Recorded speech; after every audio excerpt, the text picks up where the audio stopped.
नारद का मोक्ष हो गया। तब नारद मुनि ने शौनकादिक ऋषियों से प्रश्न किया, हे गुरुजन, जो पाप करते हैं, जो अत्यंत ही पापी हैं,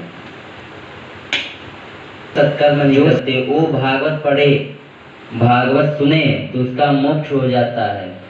परंतु जो जीवन भर पाप करते हैं, जीवन में कभी भी भगवान के मंदिर नहीं जाते, भगवान का नाम नहीं लेते, जो अपने जीवन में सिर्फ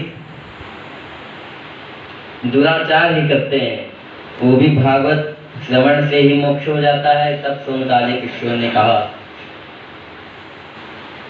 हे ऋषिवर, ये सत्य वचन है, जो भी प्राणी सच्चे मन से इसका श्रवण करेगा, पाठ करेगा, वह अवश्य ही मोक्ष को प्राप्त हो जाएगा। चाहे कितना भी पाप किया हो, उसके सब पाप नष्ट होकर मोक्ष को प्राप्त हो जाता है। एक समय तुंगभद्रा नदी के तट पर एक अनुपम नगर बसा हुआ था। एक तुंगभद्रा नदी के तट पर अनुपम नगर बसा हुआ था। वहाँ एक ब्राह्मण देव थे, पंडित जी थे। उनके पंडित जी का नाम क्या था? आत्मदेव। उनकी पत्नी का नाम धुंधली। उनके पत्नी का नाम धुंधली था। उनके पास सब था, धन था, संपत्ति थी। क्या नहीं था माई? भक्ति नहीं, पुत्र। उन्हें कोई संतान नहीं था, संतति प्राप्त नहीं थी उनको। उन्हें कोई भी संतान प्राप्त नहीं हुआ। कभी कभी हमें ऐसा लगता है कि जो हम चाहते हैं वो हमें प्राप्त नहीं होता, जो हम नहीं चाहते वो प्राप्त हो जाता है। कभी कभी हमें ऐसा अनुभव होता है। तब बहुत आत्मदेव बहुत यज्ञ किए, बहुत दान किए, सब कुछ किए, लेकिन उन्हें संतति प्राप्त नहीं हुई। यहाँ तक कि जो गैया पाल रखे थे, उन्हें भी कोई संतान नहीं हुई, उन्हें भी कोई संतान नहीं हुई। क्योंकि आत्मदेव बोले, छोड़ो, अब संतान की कुछ भी मोह नहीं है, लेकिन जिसे संतान नहीं है वो तो कुछ अपने आप को संभाल लेता है, कुछ अपने आप में परिवर्तन कर लेता है, लेकिन दुनिया वाले जीने नहीं देते। क्या बोलते हैं? क्या बोलते हैं भैया? कि कैसा कर्म किया होगा कि उन्हें संतति प्राप्त नहीं है। क्या कर्म किया होगा अपने जीवन में? यहाँ तक कि अपने परिवार वाले ही क्या बोलते हैं? बाजी, बाजी ने। अच्छा, किसी ने प्रश्न किया कि एक महाराज जी से पूछे क्या कि ये बताइए महाराज जी, अगर हम पुत्र पैदा ना करें, हमारे पुत्र ना हो, तो हमें पिंडदान कौन करेगा? पिंडदान कौन करेगा हमें? अगर हम सब कुछ ईश्वर को मान लें, हमें कोई की लालसा नहीं है, सब कुछ ईश्वर की मान लें, तो हमें पिंडदान कौन करेगा? तब महाराज जी ने बहुत सुंदर उत्तर दिया। शरीर क्या है? शरीर क्या है? वैज्ञानिक क्या कहती है? शरीर 5 तत्व है। तो ये शरीर क्या है? एक पिंड है। क्या है माँ? पिंड है शरीर। ये शरीर 5 तत्वों से बनी है। तो पिंडदान किसे कहते हैं? पिंडदान किसे कहते हैं? जो सब गोल बना के सब गया हुआ हम बैठाते हैं, उसे पिंडदान। अगर आप भगवान को ही अपना शरीर समर्पित कर देंगे तो पिंडदान नहीं हुआ।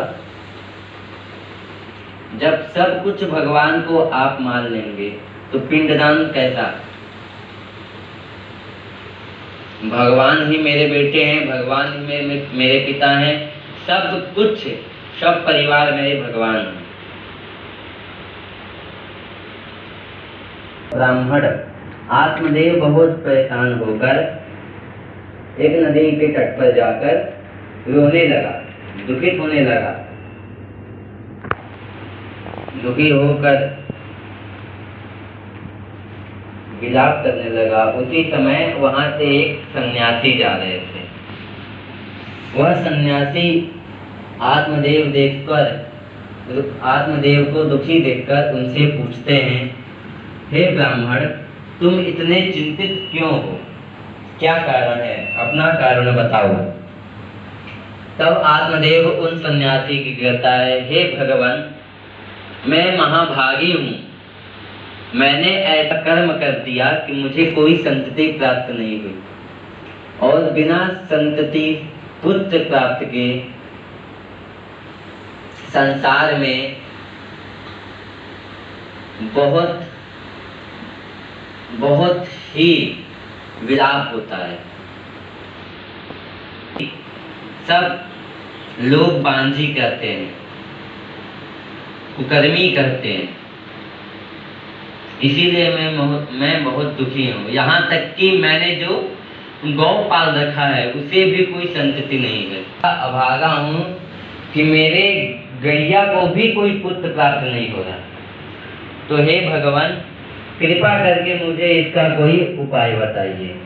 तब सन्यासी ब्राह्मण देव से कहते हैं, हे ब्राह्मण देव, इस प्रजा प्राप्ति का मोह त्याग दो। स्त्री का, बच्चे का, परिवार का, गृहस्थ का सब मोह त्याग कर संन्यास ले लो, क्योंकि आने वाले कल में वह कुछ भी तुम्हारे काम नहीं आएंगे। कोई तुम्हारा साथ, अपने जीवन को समर्पित कर दो भगवान के ऊपर। भगवान को समर्पित कर दो अपना जीवन। तब आत्मदेव ने कहा कि हे गुरुवर, जिस जीवन में स्त्री का, धन का, परिवार का और बालक का सुख ना हो, जीवन तो व्यर्थ है। बहुत रुदन करने लगा, बहुत विनती करने लगा। तब सन्यासी ने कहा कि आत्मदेव, तुम्हारी यही इच्छा है तो मैं एक फल देता हूँ, अपने पत्नी को खिला देना और कह देना जब वह फल खाएगी तो गर्भवती हो जाएगी। जब गर्भवती हो जाएगी तो उससे कह देना कि मन में अशुभ विचार ना लाए, अशुभ संकेत ना लाए, नहीं तो जैसा वह पत्नी सोचेगी वैसा ही प्रकार का पुत्र उसे प्राप्त हो जाएगा। देव को एक फल दिया, कहा कि अपने पत्नी को खिला देना, वह गर्भवती हो जाएगी। वह गर्भवती हो जाएगी तो फल दिया, वह फल ना खाकर गैया को खिला दिया। गैया को खिला दिया। इधर गैया ने एक सुंदर से बच्चे को जन्म दिया। वह फल का ऐसा प्रभाव हुआ कि गैया से एक सुंदर सा बच्चा पैदा हुआ, और इधर धुंधली की बहन को एक पुत्र प्राप्त हुआ। वह पुत्र अपने बहन धुंधली को दे दी। तो धुंधली को दे दी तो आत्मदेव ने उसका नाम क्या रखा? धुंधकारी। जो धुंधली का बेटा था उसका नाम धुंधकारी रखा, और जो गौ का बेटा था उसके कान देख के आत्मदेव ने क्या रखा? क्या रखा भैया? उनका नाम गौकर्ण जी रख दिया। तो गौकर्ण जी को बचपन से ही धर्म का ज्ञान अर्जित करना था, तो वह आश्रम में जाके यहाँ पे धुंधकारी अपने पूरे घर का संपत्ति नष्ट करने लगा। जाके वैश्याओं के यहाँ एकदम लीला करने लगा और अपना धन लुटाने लगा सब पे। और एक दिन जब अपने पिता से धन मांगा धुंधकारी ने, तब पिता ने नहीं दिया। तब क्रोधित होकर धुंधकारी ने अपने पिता का इतना पिटाई किया, वह रोते रहे। अब देखिए मां, जिसे पुत्र, जब तक पुत्र प्राप्त नहीं हुआ तब तक तो बहुत लालसा थी कि हमें पुत्र नहीं है, हमें कोई बेटा नहीं है। जब बेटा हो गया, वही बेटा आज हमको रुला रहा है। जब कोई बेटा नहीं था तब भी हम रोते रहे, और जब बेटा कोई है तब भी हम रो रहे हैं, क्योंकि ऐसा उसका कार्य है। घूमता रहता है एकदम लोफरों के साथ। कोई भी माँ बाप की चिंता नहीं है, क्या नहीं करता कि मेरे माता पिता कैसे क्या करते हैं, क्या नहीं करते, कहाँ से धन आता है, कहाँ से क्या आता है, कुछ भी वह विचार नहीं करता। कौन? धुंधकारी। वह अपने माता पिता को लपेटता रहा, देता रहा एकदम। उसी समय गोकर्ण जी आए, उनको अपने पिता को रोते हुए देखकर गोकर्ण जी बोले कि पिताजी क्या बात है, आप इतना रुदन क्यों कर रहे हैं? तब आत्मदेव ने गोकर्ण जी से कहा, जब मुझे कोई संतति नहीं थी तब भी मैं रोता रहा, और जब संतति हो गई तब भी मैं रो रहा। इससे अच्छा था तो कि मैं बिना संतान के ही रहूं मां। आत्मदेव ने कहा, अब मैं क्या करूं कि पिताजी आप सब कुछ त्याग कर, परिवार, पत्नी, पुत्र और त्याग कर संन्यास ले लीजिए, वन में चले जाइए, अपने शरीर को भगवान को अर्पित कर दीजिए। गोकर्ण जी ने अपने पिता से कहा। तब पिता निश्चित होकर प्रातःकाल संन्यास के लिए सब मोह माया त्याग कर चले गए। इधर पीड़ित होने से आत्मदेव की पत्नी भी जहर खा के मर गई, और गोकर्ण भी चले गए कहाँ? तीर्थ में। धुंधकारी एकदम पांच वैश्याओं को लेकर अपने घर में हमेशा रहने लगा, और घर का पूरा संपत्ति नष्ट चोरी करने लगा, डकैती करने लगा, मारपीट करने लगा, हत्या करने लगा। चोरी से जो धन आता रहा वह अपनी पांचों वैश्या पर लुटा देता रहा। एक दिन महाराज के यहाँ चोरी करने गया धुंधकारी। वह चोरी करके आया और पूरा धन दे दिया अपने वैश्याओं। तब वैश्याओं ने पांचों विचार किया कि जब यह है तो मुझे धन दे रहा है, अन्यथा कभी राजा ने पकड़ लिया, उसे फांसी हो गई, तब तो हम चले जाएंगे। तब उन पांच वैश्याओं ने निश्चय किया कि क्या निश्चय किया कि चलो हम इसे मार देते हैं, मृत्यु दे देते हैं। किसे? धुंधकारी को। तब पांचों वैश्याओं ने इसे बांधकर लटका दिया, फांसी दे दी। किसे? धुंधकारी को। और फांसी से तब जब नहीं मरा तो उसे जलता हुआ मुख में अंगारे डाल दिए। उनके प्रभाव से वह छटपटाते हुए अपना पूरा प्राण छोड़ दिया, त्याग दिया। वह इतना पाप किया था कि उसे मोक्ष भी प्राप्त नहीं हुआ, स्वर्ग भी प्राप्त नहीं हुआ, अपितु वह प्रेत बनकर भ्रमण करने लगा। फिर वह स्त्री यहाँ से चली गई। फिर आत्मदेव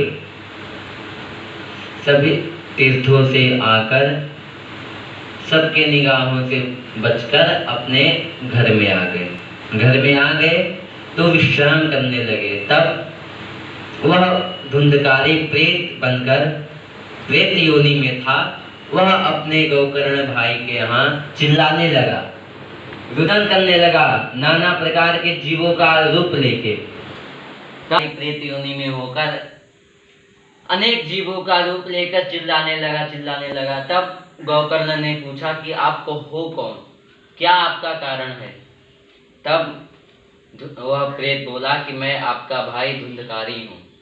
मैंने कोई भी अपने जीवन में सत्कर्म नहीं किया और मेरी मृत्यु होने के बाद मैं प्रेत आत्मा बन के भ्रमण कर रहा हूँ, प्रेत बनकर भ्रमण कर रहा हूँ। इस योनि में मुझे बहुत ही कष्ट हो रहा है भ्राता, इस योनि में मुझे मुक्ति धुंधकारी ने गोकर्ण जी से कहा। तब गोकर्ण ने धुंधकारी से कहा कि आप चिंतित मत हो, आप चिंता मत करो, मैं कोई उपाय करके सुबह तक आपको बताऊंगा। तब प्रेत चला गया और यहाँ पे रात भर विचार करते करते सुबह हो गई गोकर्ण जी को, लेकिन कोई भी उपाय प्राप्त नहीं हुआ। तब गोकर्ण जी को आया देखकर गांव में सभी लोग आए उनसे मिलने, और गोकर्ण जी को ऊंचे आसन में बैठा कर सभी लोग नीचे बैठकर सादर करने लगे। उसी समय गोकर्ण जी ने रात की बात पूरी बताई उनसे।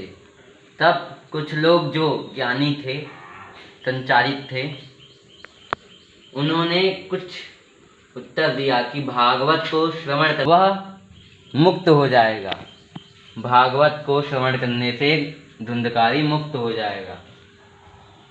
तब गोकर्ण जी ने भागवत धुंधकारी को सुनाई, और धुंधकारी सुनने से वह 7 बांस गाड़े जाते हैं। भागवत में 7 बांस गाड़े जाते हैं, और वह धुंधकारी 7 बांसों में आकर प्रवेश कर लिया, क्योंकि बाहर बैठता तो पवन की गति से उड़ जाता, इसलिए वह बांसों में जाके वास कर लिया। और जैसे जैसे 7 दिन बीतते गए, पहला दिन बीता, एक बांस फट गया, दूसरा फटा, दूसरा दिन हुआ, दूसरा फटा, वैसे ही 7 दिन हुए, और 7 बांस फटने से उसकी मुक्ति हो गई। उसके बाद जब धुंधकारी की मुक्ति हो गई, तब गोकर्ण जी के सामने आया। वो बोला, गुरुवः प्रणमामः, मैं आपको प्रणाम करता हूँ, और श्रोता लोग को भी प्रणाम करता हूँ, जिसने मुझे मुक्त किया है उसे भी प्रणाम करता हूँ। मैं अपने जीवन में बहुत ही कष्ट किया हूँ और बहुत ही पाप किया हूँ, मुझे क्षमा कीजिए। अब मैं प्रभु के शरण में जा रहा हूँ। तब वह धुंधकारी प्रभु के शरण में तो आ गया। कथा सुना रहे